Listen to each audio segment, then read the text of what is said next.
नमस्कार प्रिय मित्रों, स्वागत है आपका। मैं आचार्य अनूप त्रिपाठी और आप देख रहे हैं वेद वार्ता।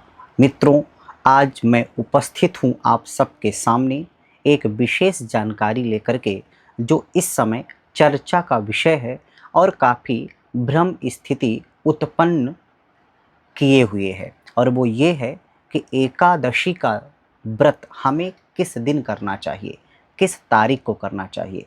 1 नवंबर दिन शनिवार को या 2 नवंबर दिन रविवार को। तो ये जानकारी के साथ में यह भी जानेंगे कि तुलसी विवाह हमें किस दिन करना चाहिए। साथ में भीष्म पंचक किस दिन से लगने वाले हैं, क्योंकि पूरे कार्तिक के महीने में जो नियम का पालन नहीं कर पाते वो मात्र इन्हीं 5 दिनों में भीष्म पंचक के दौरान नियम पालन करके कार्तिक महीने का फल प्राप्त कर लेते हैं। तो भीष्म पंचक मतलब वो 5 दिन कब से प्रारंभ होने चाहिए और कब से हो रहे हैं, ये जानेंगे।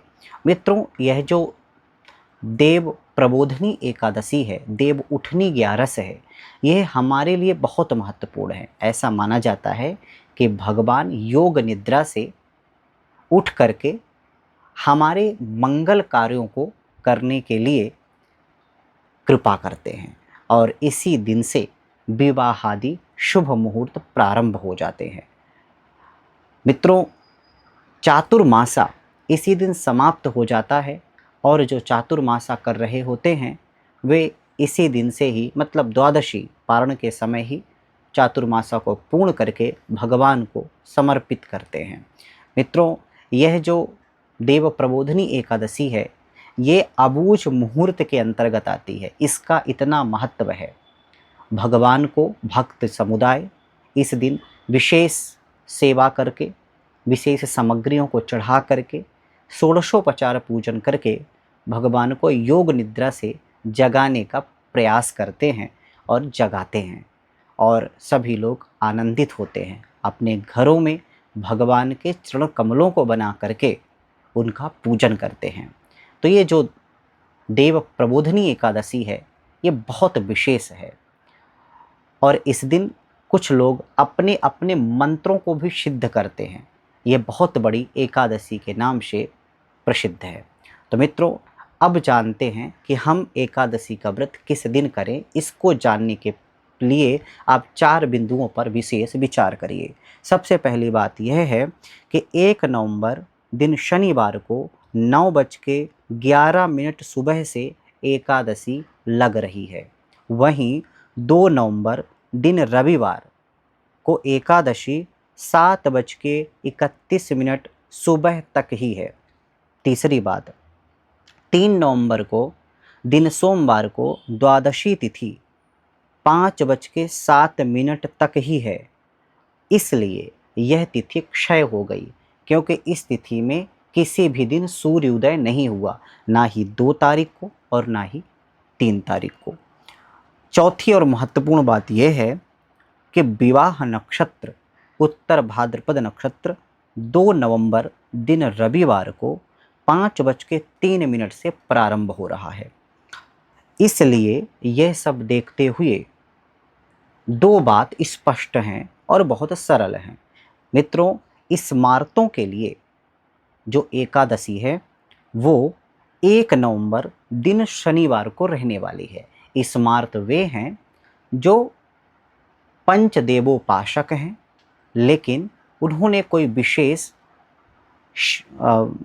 राम जी की, कृष्ण जी की कंठी माला या तप्त मुद्रा आदि नहीं ले रखी है। जो विष्णु के उपासक, एक मात्र विष्णु के उपासक नहीं है, बल्कि पंचदेवोपासक हैं।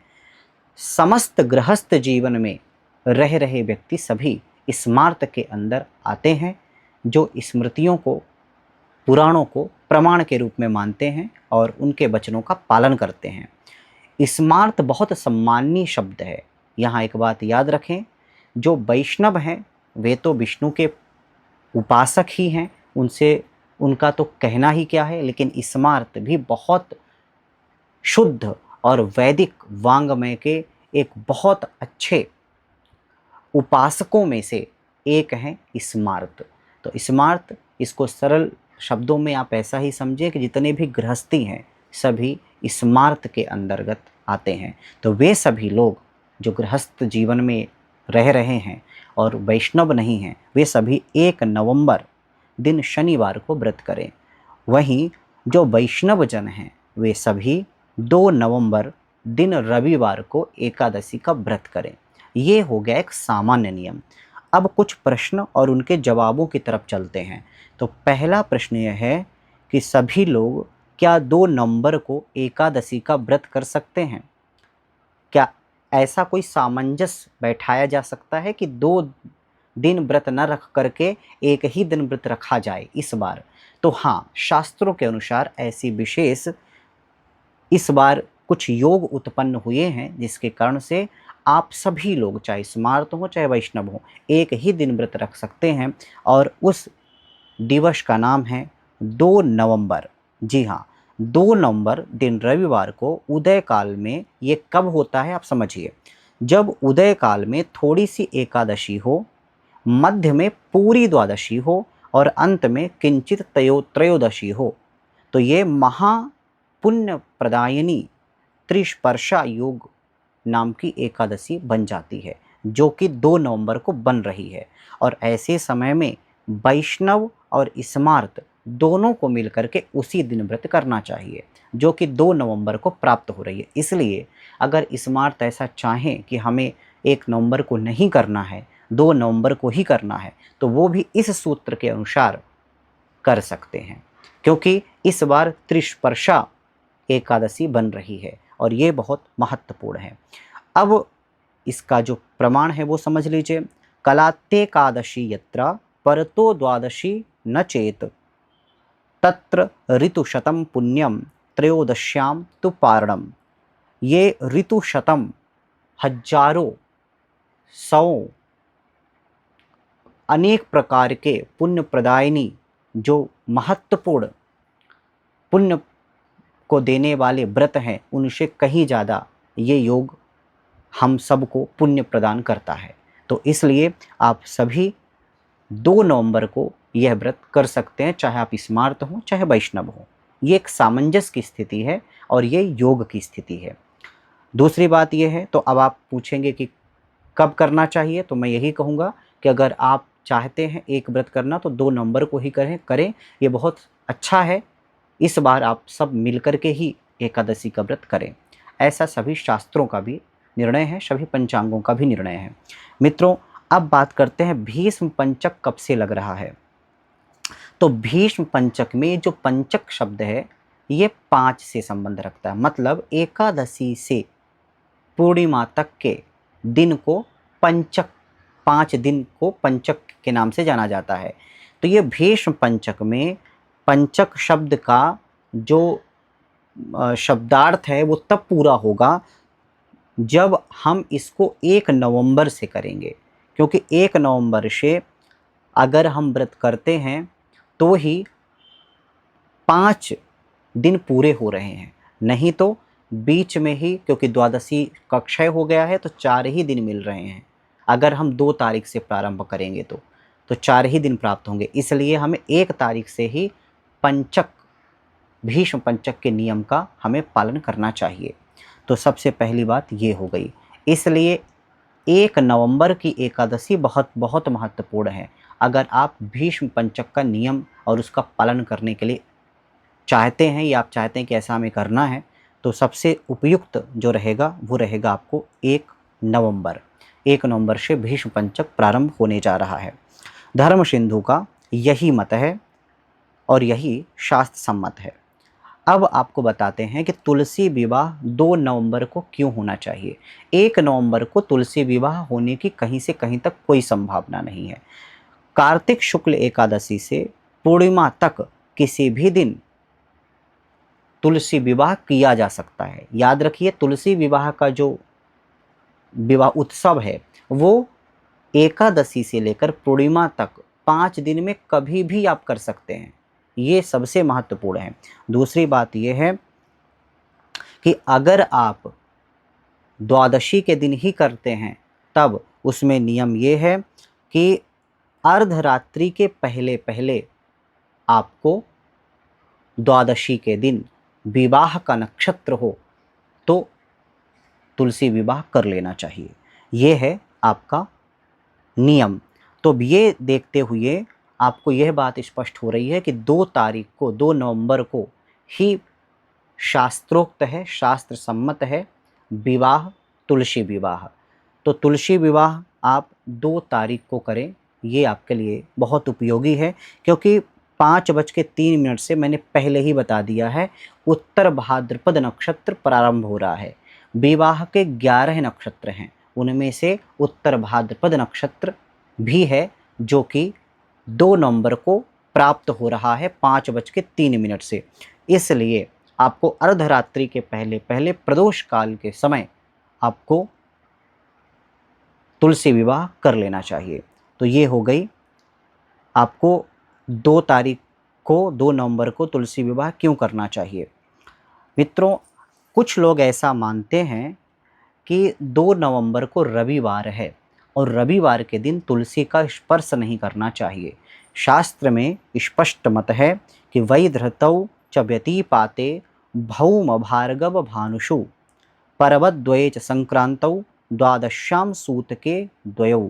मतलब इतने दिनों में आपको कभी भी तुलसी का स्पर्श या तोड़ना नहीं करना चाहिए। तो मित्रों, ये जो रविवार है, रविवार के साथ शुक्रवार है, शुक्रवार के साथ मंगलवार है, भौ भार्गव भानुषु, इतने दिन हमें तुलसी का स्पर्श नहीं करना चाहिए। तो 2 तारीख को रविवार है, तो क्या ऐसे समय में तुलसी विवाह कर सकते हैं? तो मित्रों, नियम 2 प्रकार के होते हैं। एक नियम सामान्य नियम होता है और एक निषेधात्मक नियम होता है। ये जो है सामान्य नियम है, जब सामान्य की बात कर रहे हैं, इसको हम आगे चर्चा करेंगे। तो 2 नवंबर को जो ऐसा मान रहे हैं कि रविवार होने के कारण तुलसी का स्पर्श नहीं करना चाहिए, तो उनके लिए 3 नवंबर दिन सोमवार को विवाह करना शास्त्र सम्मत रहेगा। पहली बात यह है। दूसरी बात यह है, क्योंकि रेवती नक्षत्र उस दिन विद्यमान है 3 नवंबर को, और रेवती नक्षत्र भी विवाह का नक्षत्र है, और तुलसी विवाह एकादशी से पूर्णिमा तक किया जा सकता है। इसलिए 3 नवंबर को भी विवाह किया जा सकता है। इसमें कहीं से कहीं प्रकार का कोई निषेधात्मक वाक्य नहीं है। इस बात को भी आप स्मरण कर लें। अब इसमें एक चीज़ यह समझने की बात है कि अगर हम द्वादशी तिथि में रविवार है इसलिए हमें नहीं करना है, तो आपको मैं बताऊं कि द्वादशी विष्णु की तिथि है। मतलब विष्णु, द्वादशी तिथि के जो मालिक देवता हैं, स्वामी हैं, वो विष्णु भगवान हैं। अब उस दिन तुलसी दल नहीं तोड़ना चाहिए, रविवार को भी नहीं तोड़ना चाहिए। तो हर बार जब भी तुलसी विवाह आएगा वो द्वादशी में ही आएगा। अब जब द्वादशी में ही आएगा तो हर बार ही ये नियम खंडित होगा। तो जब हर बार खंडित होगा तो इस बार ज़्यादा हल्ला क्यों हो रहा है? ये हल्ला है सोशल मीडिया का।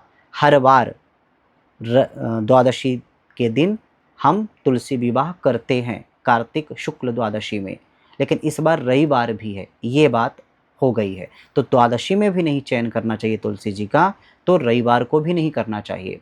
तो ये दोनों ही दिन नहीं करना चाहिए। लेकिन जब विशेष पर्व आता है, विशेष त्यौहार आता है, तो सामान्य नियम गौड़ हो जाते हैं, नहीं लगते हैं, बल्कि जो विशेष नियम हैं वो लागू होते हैं। तो तुलसी विवाह करना ये विशेष नियम है, ये विशेष पर्व है, विशेष त्यौहार है। तो इसलिए इस दिन जो तुलसी का चयन है, जो तुलसी का स्पर्श है, उसका नियम गौण हो जाएगा, वो सामान्य नियम है। तो मित्रों, ये रहा आपका इसका जवाब कि आपको 2 नवंबर को भी आप जो विवाह है तुलसी जी का वो कर लेना चाहिए। तो आशा करते हैं कि आपको समझ में आ गया होगा। अब सीधा सरल जवाब क्या है, तो ये है कि आपको 2 नवंबर के दिन एकादशी का व्रत कर लें, और दूसरा आप 2 नवंबर के दिन ही आप विवाह करें। इसमें कोई दोष, निषेधात्मक वाक्य आपको प्राप्त नहीं हो रहा है। अगर हम नॉर्मल व्हाट्सएप यूनिवर्सिटी के ज्ञान को लागू न करें तो। ऐसा ही सभी महापुरुषों का निर्णय है, ऐसा ही सभी महापुरुषों का आदेश है और शास्त्र सम्मत बात यही है। तो आशा करते हैं समझ में आ गया होगा। तो चलिए अभी के लिए बस इतना ही, आगे फिर उपस्थित होते हैं आपके सामने एक नई जानकारी के साथ। तब तक के लिए नमस्कार।